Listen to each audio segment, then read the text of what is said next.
tweaking and adjusting. And, I think this is actually explains harder than it actually plays. Right. Yeah, I would agree with that assessment. It takes a little bit getting used to because it is essentially a modified system. But once you kind of learn the flow of it all, it does seem rather intuitive and is a lot of fun to play.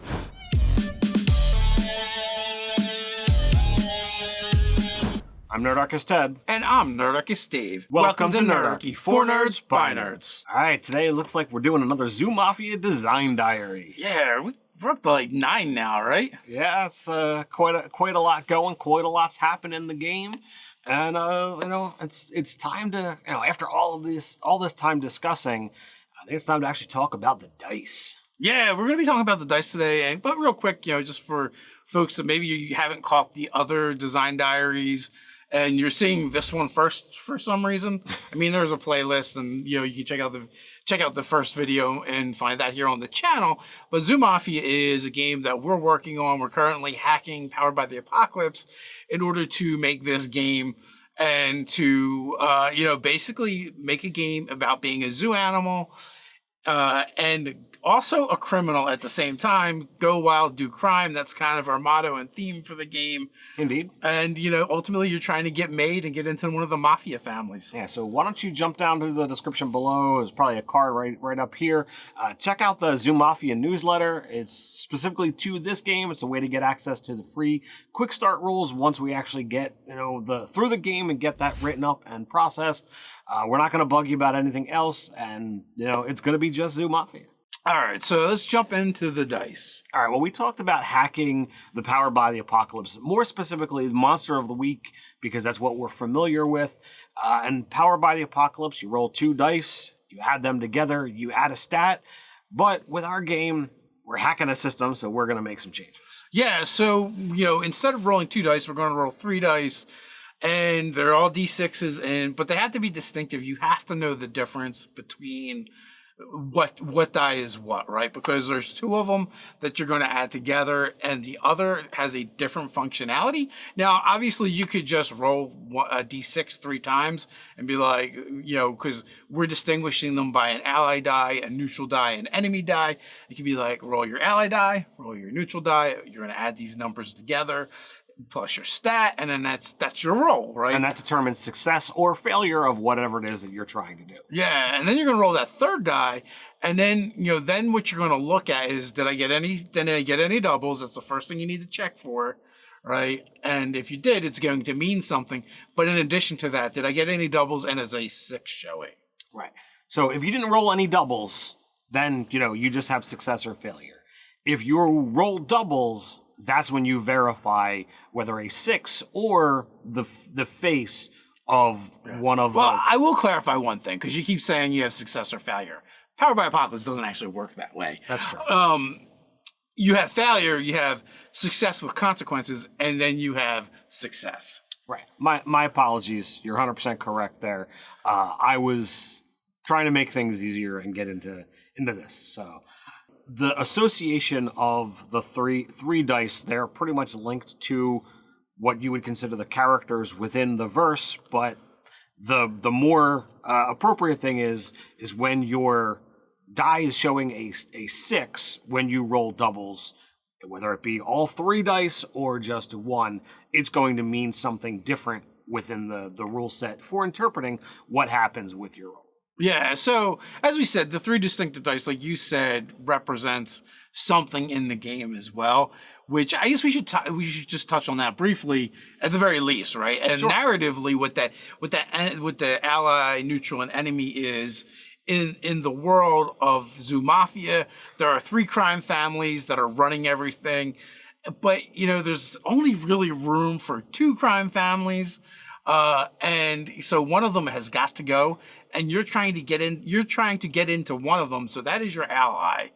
The one that you want to see go is your enemy, and the other one you can take or leave is your neutral one. So that can mean some stuff in the game itself. So in our game, which we're playing over on the channel Tuesday nights, we've got Carlo Hambino is our ally. That's the one whose mafia we're trying to get into. That's the warthog.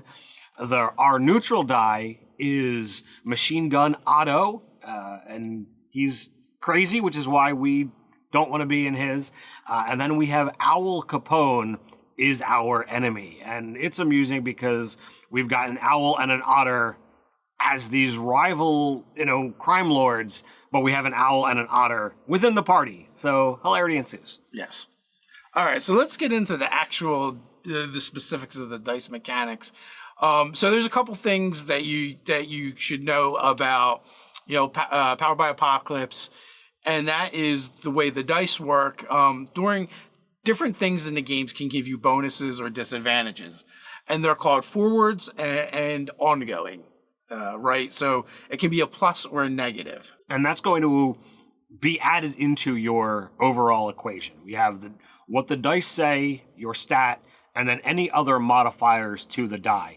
If you happen to have a forward of a +1 and a forward of a -1, they're just going to cancel each other out and you get rid of them. But all other things, just kind of smush together like a, math equation would say.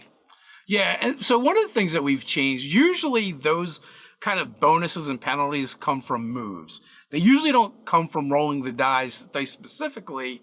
They come from, you've executed a move, or in our case, the zookeeper has executed a move against you, giving you a penalty, which, a -1 forward would just mean your next roll is a -1, or maybe you get a -1 for the ongoing scene, right? So that just means while that scene is happening, everything you do is at a -1. But you can also, you might have an ability that says, oh, when something comes up in the game, you have a +1 forward. Or you might have an ability that goes, oh, for this entirety of this, job, mission, quest, adventure, whatever you're on, you get a +1, ongoing to do the thing.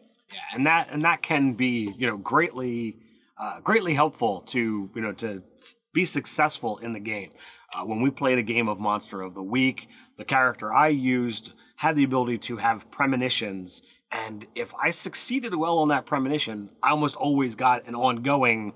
So if I rolled well at the start of every session, I would then have everything I was doing to solve that particular mission that much easier. So I succeeded quite a lot in that game. So rolling the dice, you're going to add the 2 dice that you use, your ally and your neutral die, plus your stat, plus any forwards or ongoings, plus or minus, I should say. A 1 through 6, that's just a failure. You gain an XP. It takes 5 XP to get a level up. A 7 through 9 is a success with consequence. It could mean, that you take damage if you're in combat. It could mean that there's something else going on. The GM will determine what that consequence is, and a 10 or higher is just a success. Yeah. I mean, the nice thing about Powered by Apocalypse games, especially in the combat scenario, is if you fail, the GM just gets to use a move against you, which is basically like you're going to get hurt, right? You're going to take damage. If you succeed with consequences in a combat, the player gets to do the thing they were trying to do, but they're also going to have some kind of hindrance, bad thing, or possible damage happen to them. And then the success is the player just does what they wanted to do. So moving on, which doesn't exist within Powered by the Apocalypse, is when you roll doubles. If you have a 1 through 6, you're going to get a -1 forward. So you're still going to gain that XP, but you are going to, whatever you did means it's that much harder to get your next success because you failed, and maybe it's messed with your head a little bit. Maybe you put yourself in a bad position, but you're gonna -1 in your next roll, and it could kind of beget this whole failure to failure to failure thing. Think of it as a crit fumble. Right. So if you roll doubles and you get a 7 through 9, this is where it's a bit of a boon and a bane at the same time. You're gonna get a -1 forward, so rolling doubles so far doesn't sound to be all that great. But you're going to give a +1 forward to one of your allies, one of your mob mates. Yeah. So the idea here is, 7 through 9 is success with consequence in Powered by Apocalypse. And when we do the doubles, what we're doing is we decide to exasperate that, right? Emphasize, well, yes, you were even more successful in some ways, but also there's even a higher consequence in others. And then with your doubles, when you get a success, not only do you just succeed at what you're trying to do, but you're going to get a +1 forward on your next roll. So that means, hey, success gets success, right? Yeah, success begets more success.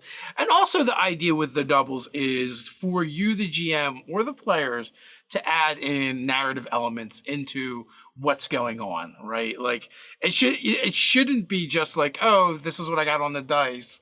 I'm trying to do this thing. This is what happened.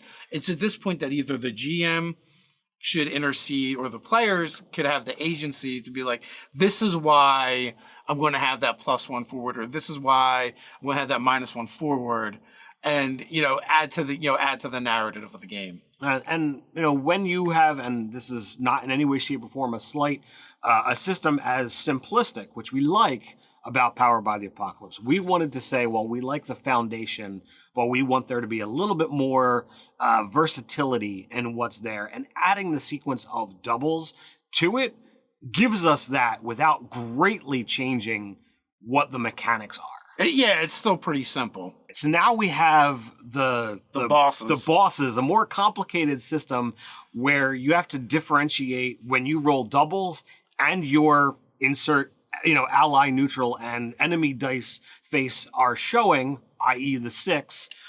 Then we get a specific example for each. And if you happen to roll,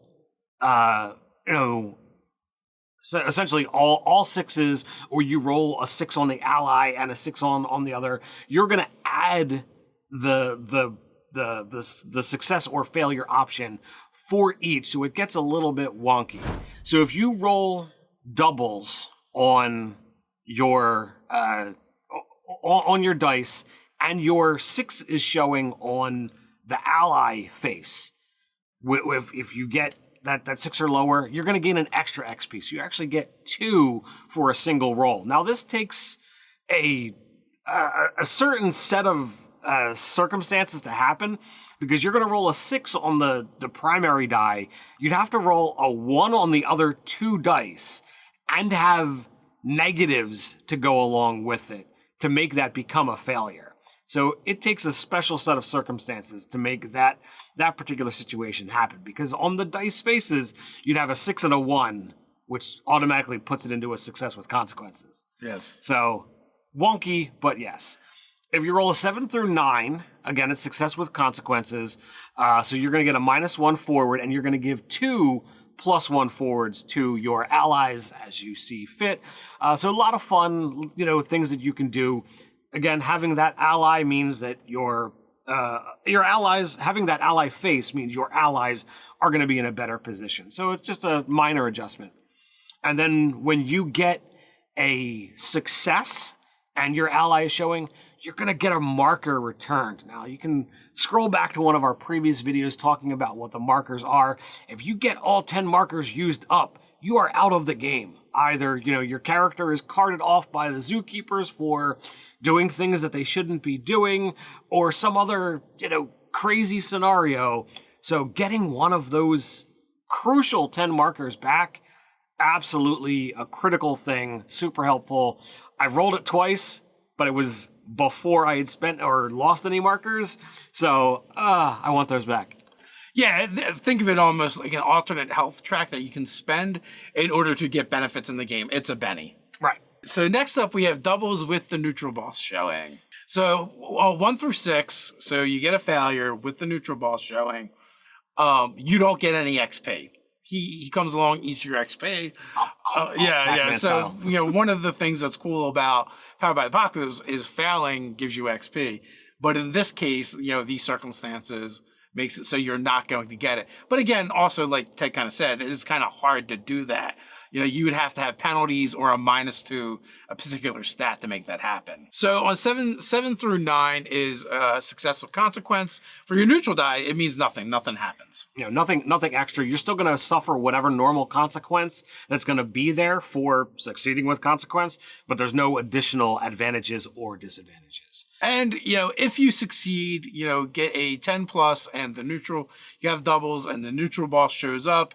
everyone takes a forward. That's not bad. I've been the beneficiary of that, at least once, where everyone is getting forward. That helps out the whole table, and it has, again, success begets success. So it can lead to more of these particular situations happening. Lastly to look at is rolling doubles with the enemy boss happening or showing. This is where, since that die doesn't add into your total, this is where it could mean anything. You got 2 1s and a 6. All right, that's going to be a failure, and it's easy to get that because that 6 is not adding in to the math here. Yeah. So with that, if you fail at something and your roll doubles enemy boss is showing, you lose a marker. So things are bad for you. This is one you don't want to have happen. This is literally the worst roll in the entire game that you could have. Yeah, it is essentially like taking more damage, and in some ways it is worse than taking more damage because you've still failed, and whatever consequences go with failing are still going to happen. So it's possible that you're going to lose a marker and you're taking damage, or if you're in combat, that's what's going to happen. And so we have 7 through 9. Your consequence was success. On this one, you're going to take 2 -1 forwards. So the next 2 things you do, you're kind of boned on, you get a penalty, and you only get to give out 1 + 1 forward. Again, this makes it harder and could make stumbling blocks for you and allow it for you to get to a success. You have to basically bite through 2 more, but you can lead to more of these -1s. So failure begets failure. The last in this particular sequence is going to be a success, and you can succeed. But, should you roll a 10 or higher with doubles and your enemy die is face up, you're going to get a -1 forward. So even though you've succeeded, just that presence means the next thing you do is going to be that much harder. Yeah, so we're still playtesting these, and we've made changes as we've gone along. Some of the things we were doing, like, it was overcomplicated, so we simplified it. One of the things too, when you get a forward, either in combat or whether it's a bonus or a negative, that can instantly trade it for damage. So me as the GM can be like, oh, you got a -1 forward, or you got a -2 forward. You're going to now take that as additional damage to whatever move I was going to use on you, or you, the player, can. Then it can also be like, instead of taking a +1 for the next thing I want to do, I just want to do more damage. Right, and since there are ways to kind of mitigate or lessen damage, certain creature types, this is a way for you to actually be able to be like, all right, I really need to hurt them, so this is what I'm going to do. But you have to make that determination before you as the player roll those dice. Be like, oh, well, I happen to roll double 6s, so yeah, I want to use that as damage. Nope, you've already rolled the dice, so you got to make that determination before it. Yeah, absolutely. Or, if you actually gain the forward on the roll itself, you can then instantly trade it and be like, I'm not going to use that later. Because obviously you couldn't trade the forward from the previous round because you technically would have spent it already for the +1. Sure. We're also talking about possible, crit successes, which would be like, oh, you get a 12 or better. What does that look like? You can use your markers to kind of even further alter what happens with the dice in the game. We've played 6 sessions now. We got our 7th session coming up. So we are, at the time of recording anyway, right? So we were constantly tweaking and adjusting. And, I think this is actually explains harder than it actually plays. Right. Yeah, I would agree with that assessment. It takes a little bit getting used to because it is essentially a modified system. But once you kind of learn the flow of it all, it does seem rather intuitive and is a lot of fun to play. So we figured, getting into the dice and getting that all explained out there, is going to allow you to easier understand not only the gameplays that we do on Tuesday nights, but is going to allow you that when you're ready to actually check this out yourself and give it a shot, for you to already have that foreknowledge. Yeah, and that being said, 2 of our players have never played any of the Powered by the Apocalypse games, so they have 0 experience, and for them it took a session and a half to kind of pick it up. Indeed. But with that, let us know what you think. Put your thoughts and ideas down in the comments below. Let us know which is your favorite Powered by the Apocalypse game and what you think of the idea of Zoo Mafia. While you're down there, don't forget to help out the YouTube algorithm and help out Nerdarchy at the same time. Like, share, subscribe, click that notification bell. You know you want to. Quick reminder, Mondays, Wednesdays, and Fridays, we drop new videos here on the channel, so come on back.